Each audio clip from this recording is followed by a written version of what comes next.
Have you ever wondered how the worlds of business, politics and sports intersect? How did business practices evolve from a sole focus on profits to portraying moral consciousness? Today, we dive into this intricate relationship, tracing its evolution over time.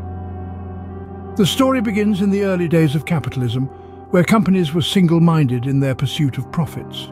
The mantra was simple: sell products or services, make money, and keep politics out of it. The goal was to appeal to as many consumers as possible, and taking a political stance was a surefire way to alienate a portion of potential customers. Fast forward to the dawn of the 21st century, and we see a significant shift. Companies started portraying themselves as morally conscious entities. This shift was not a sudden change of heart. It was a calculated move driven by the rise of social media. As people began voicing their opinions online, they demanded more from companies than just products or services. They wanted corporate accountability.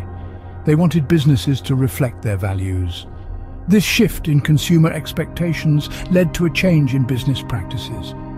The world of sports was not immune to this change. Businesses started influencing sports organizations to take political and moral stances. It was no longer just about the game, it was about the message behind the game. However, this new practice has sparked a debate. While some applaud the introduction of moral consciousness into sports, others criticize it. Critics argue that the introduction of politics into sports has shifted the focus from the sport itself to business and political agendas. They worry that this trend could alienate sports fans who just want to enjoy the game without any political undertones. Furthermore, the authenticity of these moral stances has been questioned.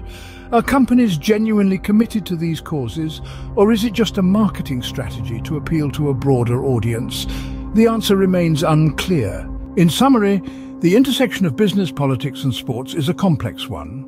The shift from profit-focused to morally conscious businesses, driven by consumer demand and social media, has transformed the landscape of sports. While this change has been welcomed by some, it has also sparked criticism and raised questions about the authenticity of these stances. Ultimately, the debate boils down to one question: should sports remain a neutral ground, free from political influence, or should it be a platform for businesses and sports organizations to express their moral and political views? Only time will tell.